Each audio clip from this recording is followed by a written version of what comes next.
నేను రవీందర్రావు మీరు చూస్తున్నారు ఎస్ఏజీ ఆన్లైన్ యూట్యూబ్ ఛానల్. ఇంతవరకు మీరు ఎస్ఏజీ ఆన్లైన్ యూట్యూబ్ ఛానల్కి సబ్స్క్రైబ్ చేయనట్టయితే ఇమీడియట్గా సబ్స్క్రైబ్ చేయండి. ఇందులో మీరు గ్రామీణాభివృద్ధి, పంచాయతీరాజ్, యువత, అదేవిధంగా రైతులకు సంబంధించిన అనేక అంశాలకు సంబంధించిన వీడియోలు మీరు రెగ్యులర్గా చూడాలంటే వెంటనే ఎస్ఏజీ ఆన్లైన్ యూట్యూబ్ ఛానల్కి సబ్స్క్రైబ్ చేయండి. ఈరోజు ఈ వీడియోలో మనం ఒక ముఖ్యమైనటువంటి టాపిక్ గురించి మాట్లాడబోతున్నాం. అది యువత. యువత అనగానే ఉరిమే ఉత్సాహం, ఉరకలెత్తే ఒక ప్రోత్సాహం మనకు కనబడుతూ ఉంటుంది. ఏ దేశ ప్రగతి అయినా ఆ దేశంలో ఉన్నటువంటి యువశక్తి మీద ఆధారపడి ఉంటుంది. ఇది ఎవరు కూడా కాదనలేని సత్యం. నేటి బాలలే రేపటి పౌరులు, నేటి యువతనే రేపటి దేశపు భవిత. ఈ దేశం ఏ రకంగా అభివృద్ధి చెందాలనేది ఈనాడు ఈ దేశంలో ఉన్నటువంటి యువత యొక్క నైపుణ్యాలపైన, తెలివితేటలపైన, వాళ్ళు ఎంచుకునేటువంటి మార్గాలపైన ఆ దేశపు యొక్క శక్తి సామర్థ్యాలు ఆధారపడి ఉంటాయి. కాబట్టి మన మొత్తం భారతదేశం యొక్క జనాభా మీరు కనుక చూసుకున్నట్టయితే 140 కోట్ల జనాభా మన భారతదేశంలో ఉన్న విషయం మనందరికీ తెలుసు. దీంట్లో మన పౌరుల యొక్క సరాసరి వయస్సు 28.5 సంవత్సరాలుగా ఉన్నది.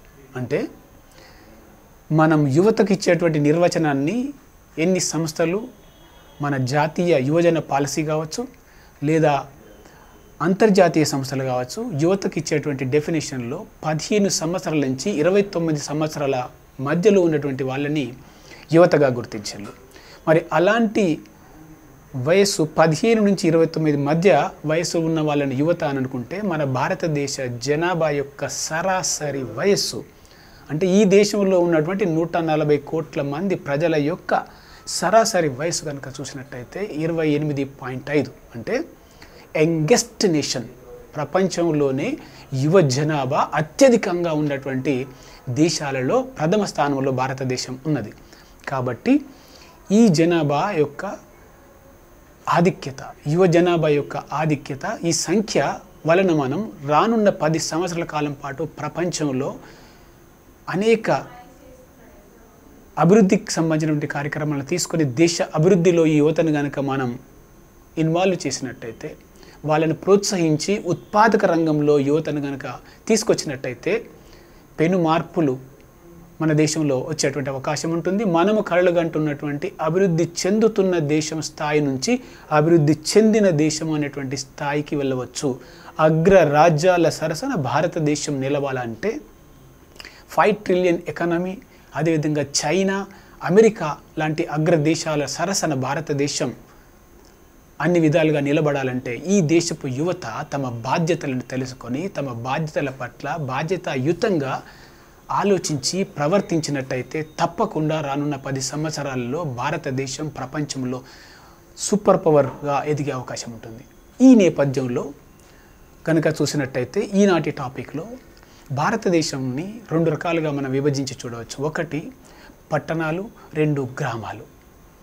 మరి భారతదేశపు ఆత్మ గ్రామాలలో ఉన్నదని పూజ్య బాపూజీ చెప్పాడు. ఈనాటికి కూడా గ్రామాలలో జరుగుతున్నటువంటి ఆర్థిక కార్యకలాపాలపైన ఎక్కువగా భారతదేశం ఇంకా ఆధారపడి ఉన్నటువంటి పరిస్థితి.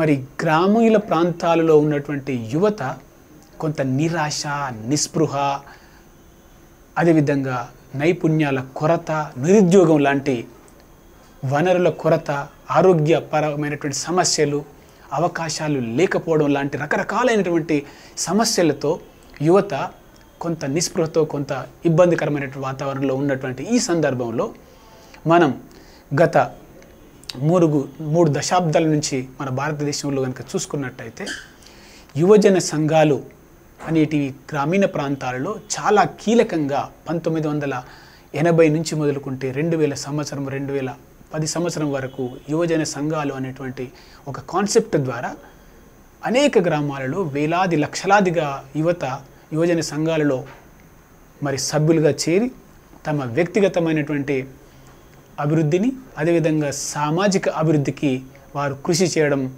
ద్వారా ఒక గ్రామాల నవనిర్మాణానికి ఒక మంచి ప్రోత్సాహం లభించింది. మరి ఇప్పుడు మారుతున్న ఈ యుగంలో సోషల్ మీడియా, మరి టెక్నాలజీ అత్యధికంగా మరి మనుషులను దూరం చేస్తున్నటువంటి ఈ సందర్భాల్లో మనం మరొక్కసారి యువత ఏ రకంగా ఉండాలి, ఆ యువత తమ స్వీయ అభివృద్ధికి, అదేవిధంగా కుటుంబ అభివృద్ధికి, గ్రామాభివృద్ధికి, తద్వారా దేశ అభివృద్ధికి ఏ విధంగా కంట్రిబ్యూట్ చేసి ఒక ఉత్తమమైనటువంటి పౌరులుగా వాళ్ళు నిలబడాలి అనేది కనుక మనం చూసినట్టయితే దానికి ఒక ముఖ్యమైన వేదిక మీకు పరిచయం చేయబోతున్నా, అదే యువజన సంఘం. యూత్ అసోసియేషన్ లేదా యూత్ క్లబ్ అనేటువంటి పేరుతో మనం వింటూ ఉంటాం. ఆ యూత్ అసోసియేషన్ లేదా యూత్ క్లబ్, యువజన సంఘాల ద్వారా యువత అభివృద్ధి ఏ రకంగా మనం చేసుకోవచ్చు, దానికి సంబంధించి మనం ఇప్పుడు మాట్లాడదాం. యువజన సంఘం ఏర్పాటు అనేది ఎందుకు మనం చేసుకోవాల్సినటువంటి అవసరం ఉన్నది? ఒక్కరుగా సాధించలేనిది ఉమ్మడిగా సాధించినటువంటి సందర్భాలు ఎన్నో ఉన్నాయి. మనకు ఎన్నో పుస్తకాల్లో మనం చదువుకున్నాం, ఐకమత్యమే మహాబలం. ఒంటరి ప్రయాణం నీ యొక్క దూరాన్ని మరింతగా పెంచిన ఫీలింగ్ ఇస్తుంది. అదేవిధంగా కలిసి నడిస్తే దూరం దగ్గరగా కనబడుతుంది. కాబట్టి ఉమ్మడి ప్రయత్నం విజయానికి తొలిమెట్టు. యువత నిస్పృహతో, నిరాశతో, వనరుల కొరతతో అభివృద్ధికి దూరంగా ఉన్నటువంటి యువత తాము అభివృద్ధి చెందాలి, గ్రామాన్ని అభివృద్ధి చేయాలి, కుటుంబాన్ని బాగు చేయాలి అని అనుకున్నప్పుడు వారందరూ ఒక్క తాటిపైకి కనుక వచ్చినట్టయితే అద్భుతాలు సృష్టించే అవకాశం ఉంటుంది. ఆ అద్భుతాలు సృష్టించడానికి ఒక వేదిక కావాలి. ఆ వేదిక యువజన సంఘం. ఆ యువజన సంఘం ఏర్పాటు ఎందుకు చేయాలి అని కనుక మనం చూసుకున్నట్టయితే యువతలో స్వీయ అవగాహన మరియు వివిధ సామాజిక విషయాలపై అవగాహన పెరుగుతుంది. ఇప్పుడు మనం సెల్ఫ్ రిఫ్లెక్షన్, స్వీయ అవగాహన, నేనెవరు, నా తల్లిదండ్రులు ఏమిటి, నా కుటుంబం ఏమిటి, నా కుటుంబ నేపథ్యం ఏమిటి, సామాజిక పరిస్థితులు ఏమిటి, ఆర్థిక పరిస్థితులు ఏమిటి, నా చదువు ఏమిటి, నా బలం ఏమిటి, నా బలహీనత ఏమిటి, ఇదంతా స్వీయ అవగాహనకు సంబంధించింది. ఏ వ్యక్తి, ఏ యువకుడైతే, యువతి అయితే స్వీయ అవగాహన కలిగి ఉంటారో, సెల్ఫ్ అవేర్నెస్ కనుక కలిగి ఉంటారో వాళ్ళు బాధ్యతాయుతంగా పనిచేసేటువంటి అవకాశం ఉంటుంది. సో ఆ యువతలో మనం సెల్ఫ్ అవేర్నెస్ క్రియేట్ చేయాలి. అదేవిధంగా వాళ్ళకి రకరకాల సామాజిక విషయాలపైన అవగాహన కనుక కలగాలి అంటే యువజన సంఘం అనేది వాళ్ళకు ఒక ప్లాట్ఫామ్ లాగా ఉంటుంది. ఎప్పుడైతే ఇతర యువకులతో, యువతులతో కలిసి పనిచేయడం మొదలవుతుందో సెల్ఫ్ రిఫ్లెక్షన్కు దారితీస్తుంది.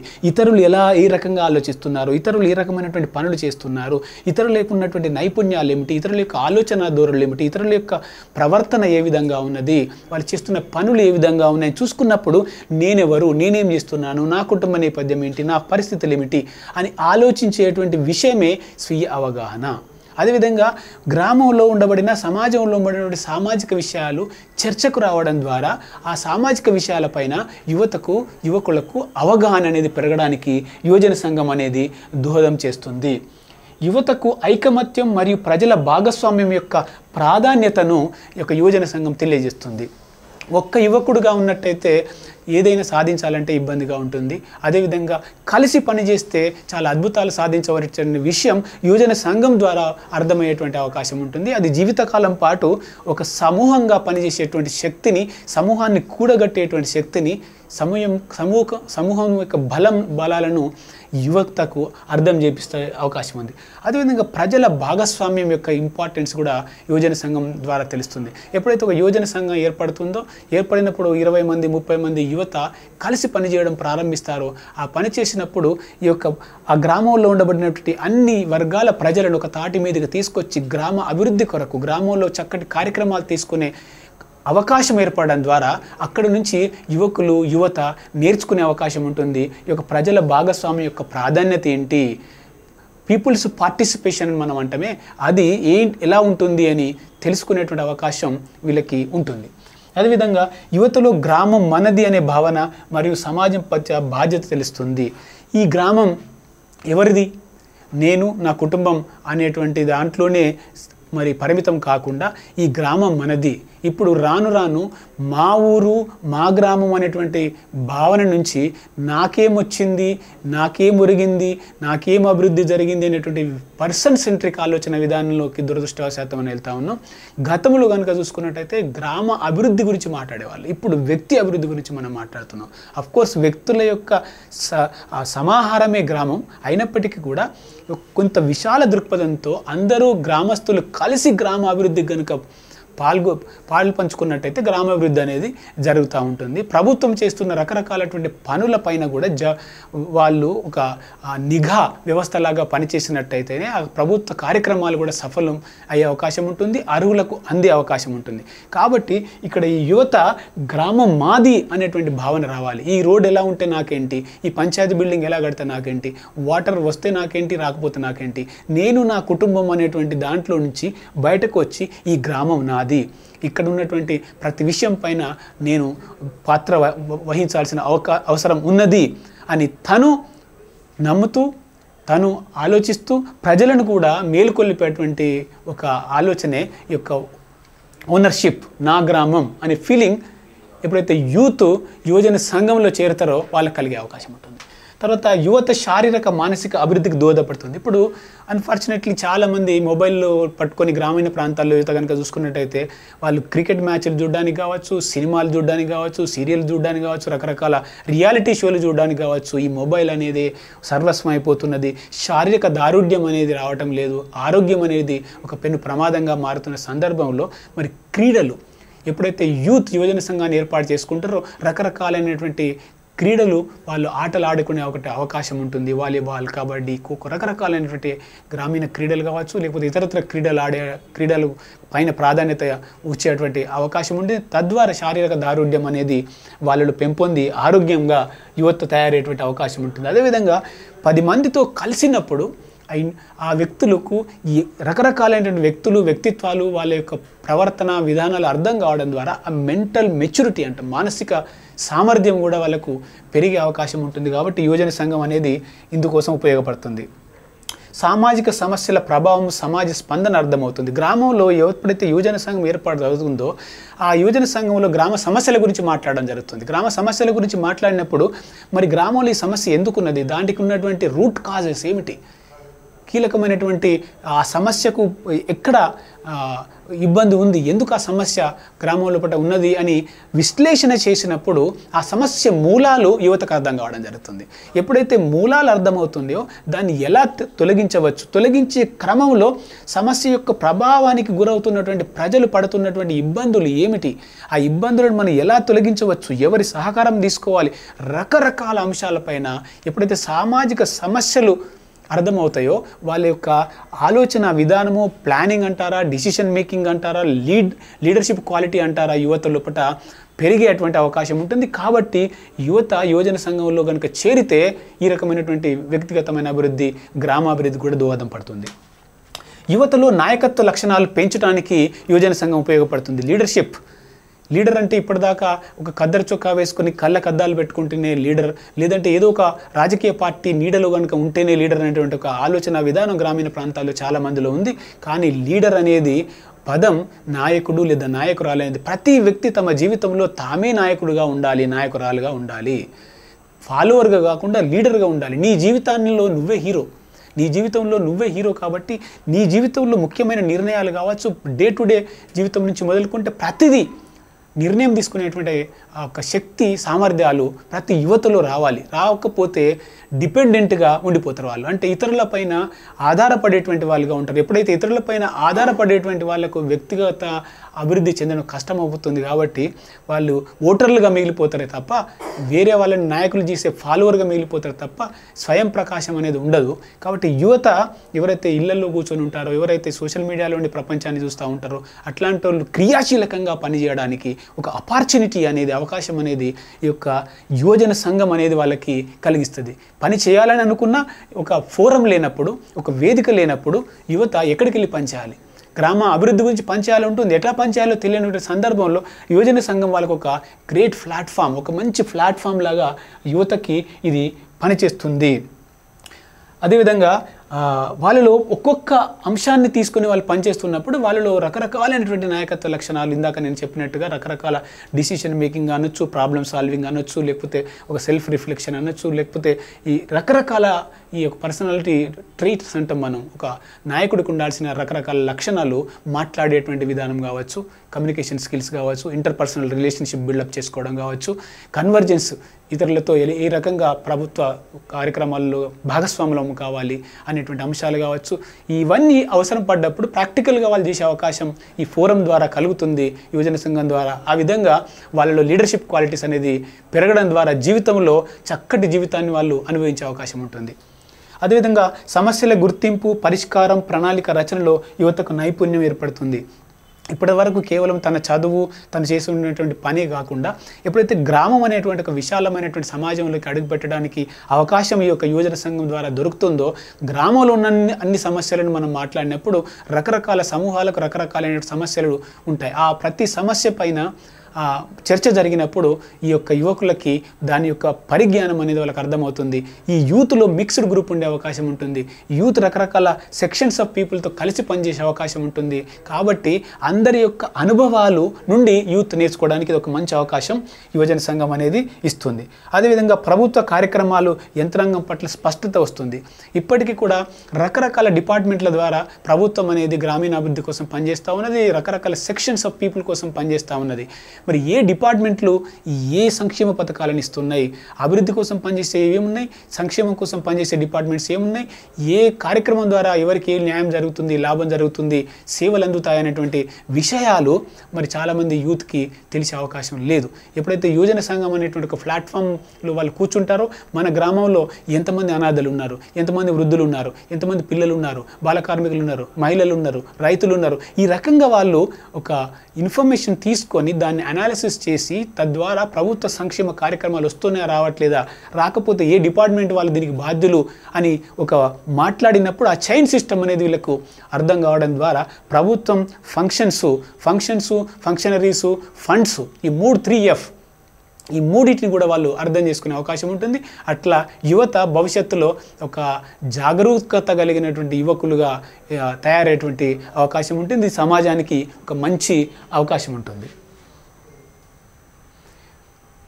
అదేవిధంగా యువత నుండి భవిష్యత్తు నాయకత్వం రావడానికి అవకాశం ఉంటుంది. ఇప్పుడు చాలామంది మనం బయట ఉండని రాజకీయాలన్నీ భ్రష్టు పట్టిపోయినాయి, లేకపోతే నాయకులంతా కూడా పాడైపోయినాయి అనేటువంటి మాట్లాడుకునేటువంటి వాళ్ళు చాలామంది ఉన్నాం, ఈవెన్ మేధావులు కూడా చాలామంది. కానీ మనం చేపలు పట్టాలంటే చెరువులోకి దిగాలనేటువంటి సామెత ఉన్నట్టుగా మన యూత్ ఎవరైతే ఈరోజు యూత్ రేపటి భవిష్యత్తు నాయకులు కాబట్టి మరి అక్కడి నుంచే ఒక సరి అయిన నాయకత్వాన్ని తయారు చేయడానికి యూత్ అనేది చక్కటి ప్లాట్ఫామ్ని ఇస్తుంది. ఎప్పుడైతే యువకులు రకరకాల కార్యక్రమాలు ఒక స్వచ్ఛంద సంస్థలాగా పనిచేయడం నేర్చుకుంటారో వాళ్ళు రకరకాల నైపుణ్యాలు పెరుగుతాయి. అట్లాంటి వాళ్ళు భవిష్యత్తులో రేపు తమ ఇష్టం వచ్చిన పార్టీలో చేరి పార్టీ యొక్క ఆలోచన విధానాన్ని కూడా మార్చే అవకాశం ఉంటుంది. ప్రజలకు ఏదైతే నాయకులపైన ఉండేటువంటి ఒక దురభిప్రాయాన్ని పటాపంచలు చేసే అవకాశం ఉంటుంది. సరైన లీడర్ ఎలా ఉండాలో చూపించేదానికి అవకాశం కూడా యూత్కు ఉంటుంది. ఈ యూత్ నుంచే రేపు మంచి నాయకులు మరి మండల స్థాయిలో కావచ్చు, జిల్లా స్థాయిలో కావచ్చు, ఏ స్థాయికైనా కానీ ఎదగడానికి ఒక ఫౌండేషన్ లాగా, లీడర్షిప్ ట్రైనింగ్ సెంటర్ లాగా ఈ యొక్క యూత్ క్లబ్ అనేది పనిచేస్తుంది. కాబట్టి ప్రతి ఒక్క యువకులు యువజన సంఘంలో చేరడం అనేది వారి వ్యక్తిగత జీవితానికి చాలా ఉపయోగపడుతుంది. అదేవిధంగా యువతలో పరస్పర సహకారం, ఐక్యత అనేది సాధ్యమవుతుంది. గ్రామంలో ఎవరింట్లో వాళ్ళు కూర్చొని మరి మొబైల్ ఫోన్లలో కాలం గడిపే కంటే ఒక ప్లాట్ఫామ్ కనుక వచ్చి వాళ్ళు కలిసి పనిచేసే నేపథ్యంలో వాళ్ళ లోపల ఒక ఇంటర్పర్సనల్ రిలేషన్షిప్ అనేది బిల్డప్ అవుతుంది. అంటే ఈ కులం కావచ్చు, మతం కావచ్చు, పేద, ధనిక, బీద, బిక్కి, స్త్రీ, పురుషులు అనేటువంటి అనేక రకాలైనటువంటి ఒక అడ్డుగోడలు తొలగిపోయి వాళ్ళందరూ ఒక ఐకమత్యంతో పనిచేసే అవకాశం అనేది ఉంటుంది. ఆ బ్యారియర్స్ అన్నీ కూడా వెళ్ళిపోతాయి. కాబట్టి ప్రజల మధ్య కూడా ఐకమత్యం, యువత మధ్య కూడా ఒక ఐకమత్యం, కలిసి పనిచేసినప్పుడు ఉన్న అపోహలు తొలగిపోయే అవకాశం ఉంటుంది. కాబట్టి యూత్లో ఐకమత్యం వస్తుంది, ప్రజల మధ్య కూడా ఐకమత్యం వచ్చేదానికి యువజన సంఘం అనేది ఒక చక్కటి వేదికలాగా పనిచేస్తుంది. అదేవిధంగా గ్రామస్థాయి ఉద్యోగులు, కార్యకర్తలు సరిగా పనిచేసే అవకాశం ఉంటుంది. ఇప్పుడు గ్రామస్థాయి లోపల రకరకాల డిపార్ట్మెంట్కి సంబంధించినటువంటి పంచాయతీరాజ్ కావచ్చు, రూరల్ డెవలప్మెంట్ కావచ్చు, ఐసిడిఎస్ కావచ్చు, హెల్త్ డిపార్ట్మెంట్ కావచ్చు, చెప్పుకుంటూ పోతే చాలా డిపార్ట్మెంట్స్ సంబంధించిన కార్యకర్తలు పనిచేస్తూ ఉంటారు. ప్రభుత్వం ద్వారా మరి డబ్బులు నెల జీతాలుగా పొందుతున్న ఉద్యోగులు కూడా పనిచేస్తూ ఉంటారు. ఎప్పుడైతే యూత్ గ్రామం లోపల ఒక ఫోరంగా ఏర్పడి అలర్ట్గా ఉంటారో, ప్రశ్నించడం కనుక ప్రారంభిస్తారో, అక్కడ పనిచేసేటువంటి ఉద్యోగులు కానీ కార్యకర్తలు కానీ తమ విధుల పట్ల జాగ్రత్తగా పనిచేసే అవకాశం ఉంటుంది. జవాబుదారీతనం వాళ్ళ లోపల పెరుగుతుంది. వాళ్ళు ఏమరపాటుగా ఉండే అవకాశం ఉండదు. ఎక్కడైతే గ్రామంలో యూత్ మరి గ్రామం గురించి సమస్యల గురించి పట్టించుకోరో, ప్రశ్నించేటువంటి అవకాశం లేదో, అక్కడ ప్రభుత్వ వ్యవస్థ కూడా నిస్తేజంగా ఉండే అవకాశం ఉంటుంది. కాబట్టి యూత్కి యువజన సంఘంలో చేరడం అనేది చాలా చాలా ఇంపార్టెంట్. అదేవిధంగా గ్రామంలో ఆటలు, సాంస్కృతిక కార్యక్రమాలు, శ్రమదానం వంటివి చేసి పిల్లల్లో సామాజిక సేవ పట్ల అభిరుచి పెరిగేందుకు దోహదపడతారు. ఎప్పుడైతే యువజన సంఘం ఏర్పాటు చేసుకున్న తర్వాత వీళ్ళు చేసేటువంటి రకరకాల కార్యక్రమాల ద్వారా మరి క్రీడా పోటీలు కావచ్చు, సాంస్కృతిక పోటీలు కావచ్చు, రకరకాల సందర్భాలలో వాళ్ళు చేసేటువంటి పనుల ద్వారా ఏదైతే యంగర్ జనరేషన్ ఉంటుందో, మరి 8వ తరగతి, 7వ తరగతి, 5వ తరగతి, 6వ తరగతి చదువుకునే పిల్లలు ఉంటారో, ఆ పిల్లలు ఈ పెద్ద వాళ్ళు చేసేటువంటి పనులన్నీ కూడా చూస్తూ, యూత్ను చూస్తూ వాళ్ళ లోపల ఒక వాలంటీరిజం, ఒక గ్రామం కోసం పనిచేయాలనేటువంటి ఒక ఆలోచన విధానాన్ని వీళ్ళు క్రియేట్ చేయడానికి మరి దోహదపడడం అనేది జరుగుతుంది. అదేవిధంగా స్వచ్ఛంద సంస్థలు, పౌర సంస్థలకు మంచి సహకారం లభిస్తుంది. కేవలం ప్రభుత్వం ద్వారానే అభివృద్ధి కాకుండా కొన్ని స్వచ్ఛంద సంస్థలు కూడా గ్రామీణ ప్రాంతాల్లో పనిచేస్తూ ఉన్నాయి. అవి రకరకాల అంశాలలో పనిచేస్తాయి. కొంతమంది ఆరోగ్యం పైన, కొంతమంది విద్య పైన, కొంతమంది బాలిక కార్మికుల పైన, కొంతమంది మరి విడోస్ పైన, కొంతమంది వృద్ధుల పైన, రకరకాల వ్యవసాయం పైన పనిచేసే సంస్థలు ఉంటాయి. ఆ సంస్థలు మరి గ్రామానికి వచ్చి పనిచేసినప్పుడు యువజన సంఘం లాంటి ఒక సంస్థ కనుక ఉండి, అందులో 20-30 మంది యువకులు కనుక ఉండి మరి ఆ ఎన్జిఓకి కూడా సహకరించినట్టయితే వాళ్ళ యొక్క ఆలోచన, ఆశయం కూడా నెరవేరుతుంది, ప్రజలకు మేలు జరుగుతుంది. అదేవిధంగా సంస్థ కూడా చాలా సంతోషంగా పనిచేసే అవకాశం ఉంటుంది. కాబట్టి ఈ యువజన సంఘం అనేది మరి పౌర సంస్థలకి, అదేవిధంగా ప్రభుత్వేతర సంస్థలకి, ప్రభుత్వ కార్యక్రమాలకి కూడా ఒక మంచి అవకాశాన్ని గ్రామం లోపల ఇవ్వడం జరుగుతుంది. సో అందుకే యువతలో అపారమైనటువంటి శక్తి సామర్థ్యాలు ఉన్నాయి. మనం తెలుసు, యూత్ ఐకాన్ మన భారతదేశం కాదు, మొత్తం ప్రపంచం లోపల కూడా యూత్కి ఒక చక్కటి మెసేజ్ ఇచ్చినటువంటి గొప్ప వ్యక్తి మీకు తెలుసు, స్వామి వివేకానంద. ఆ స్వామి వివేకానంద చెప్తున్నాడు, everything is easy when you are busy, but nothing is easy when you are lazy. ఆ రకంగా యువత నిస్తేజంగా ఉన్నంత కాలం మరి వ్యక్తిగతంగా కానీ, కుటుంబ పరంగా కానీ, గ్రామ పరంగా కానీ ఎటువంటి మార్పులు సాధ్యం కాదు. ఈ యువత బయటికి వచ్చి తమ స్వశక్తిని తెలుసుకొని సమాజం పట్ల ఒక దృక్పథాన్ని ఏర్పాటు చేసుకొని తనలాంటి వాళ్ళను ఒక జట్టుగా ఏర్పాటు చేసుకొని ఉమ్మడిగా గనుక ప్రయత్నం చేస్తే వ్యక్తిగత అభివృద్ధి, కుటుంబ అభివృద్ధి, సమాజ అభివృద్ధి, దేశ అభివృద్ధికి ఒక వెన్నెముకల యువత నిలిచేటువంటి అవకాశం ఉంది. కాబట్టి యువజన సంఘం అనేది తప్పకుండా గ్రామాల్లో అవసరం. ఈ యువశక్తి గ్రామ భవిష్యత్తును మార్చే ఒక పెను శక్తిగా మారడానికి మీ గ్రామంలో యువత సిద్ధంగా ఉన్నారా? రండి, కదలండి, బయటకు రండి, మీలాంటి యువతనంతా కలపండి. ఒక యువజన సంఘాన్ని తొందరలోనే స్టార్ట్ చేయండి. స్టార్ట్ చేసి పని చేయడం ప్రారంభించండి. సంఘంలో ఉన్నటువంటి మహత్తు, యువజన సంఘంలో ఉన్నటువంటి గొప్పతనం, యువజన సంఘం మీకు ఇవ్వబోయే శక్తి, మిమ్మల్ని లీడర్గా మలసబోయేటువంటి అవకాశం మీకు తొందరలోనే అర్థమవుతుంది. కాబట్టి యూత్కి యువజన సంఘంలో చేరడం తప్పనిసరి. Thank you so much.